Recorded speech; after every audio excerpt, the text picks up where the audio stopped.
Hakeza kwa Mpfula channel ya Matimba Emmanuel Malaki YouTube channel. Kombe subscribe ku channel yi kota ku kula ku fana na ti channel letin'wana. Kuna mhaka liya va ku hayi swimanimani va ri hayi I hlangane nhloko or swimanimani ingaku I na problem ya mihleketo.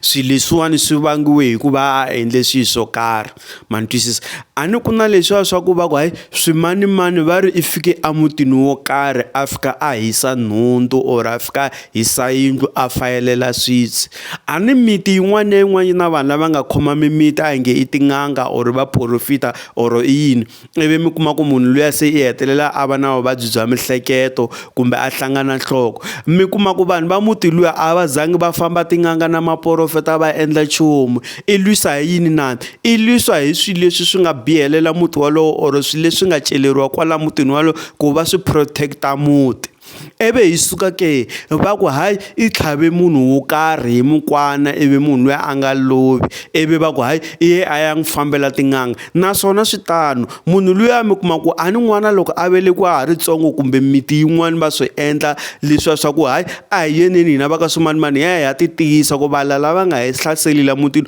or sathana xi nga hi hlaseli loko hi khe hi fambafamba ku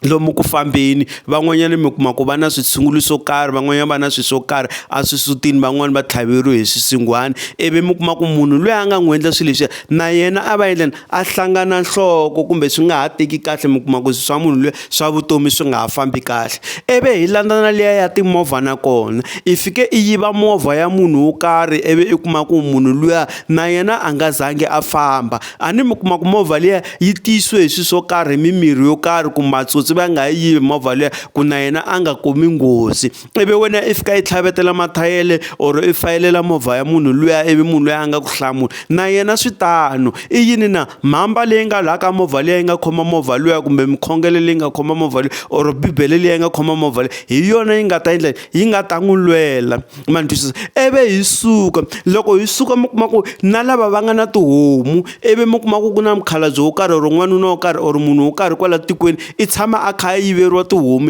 ivi a famba kwa ni kombela mi ta ni tiyisela xivala loko va n'wi tiyisela xivala ivi wena I ya yiva tihomu ta muti luya ivi mi kuma ku hayi va ri vanhu va ka swimanimani va ri ku rila tihomu makhurini because of what mukhalabye luya I tiyise xivala lexiya ku va laha lava nga ngheni va yiva tihomu ta yena ende mi kuma ku nkarhi walowo a nga zangi a famba no famba I to hayi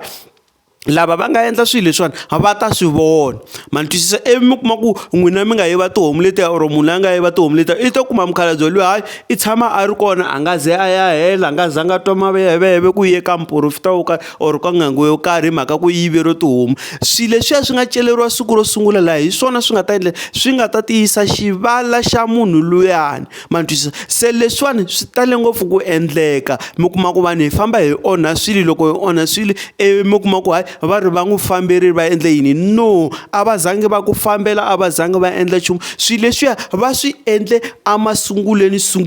a swi fana na muti loko ku akiwa muti va ku hayi ku vekiwa xitina ivi va ku hi tiyisa muti loko hi tiyisa muti loyi a hi tiyiseli swona swa ku hayi mani I ta a ta fayelela swilo or a fayelela mafasitere or a fika a hisa yindlu yaleyo ku va ku tiyiseriwa ngopfungopfu na valala mara loko wena I fika I nghena I moxa lahaya dyambu xi lo hosi na yona xilo lexi xi nga celeriwa laha or swilo leswi nga haxiwa laha swi ta ti lwela naswona ku hayi I hi kwatisini why a ta hi onhela a ta hi thinta ne le ka timovha switano ne le ka vanhu switano that's why mi twa ku na vanhu van'wanyana a va kwatisiwi loko wo ze wo n'wi kwatisa swilo swa yena ndleni swilo swa wena swi nge fambi because I ta va a ku khome hi mbilu loko I ya hala a ku luya swimanimani loko ya hala I luya swimanimani va ze va ku rhuma kwalano va ku rhuma kona va ku famba ka munhu yo karhi ya kombela ku khomeriwa kumbe ku famba ka muti wo karhi ya kombela ku khomeriwa danki.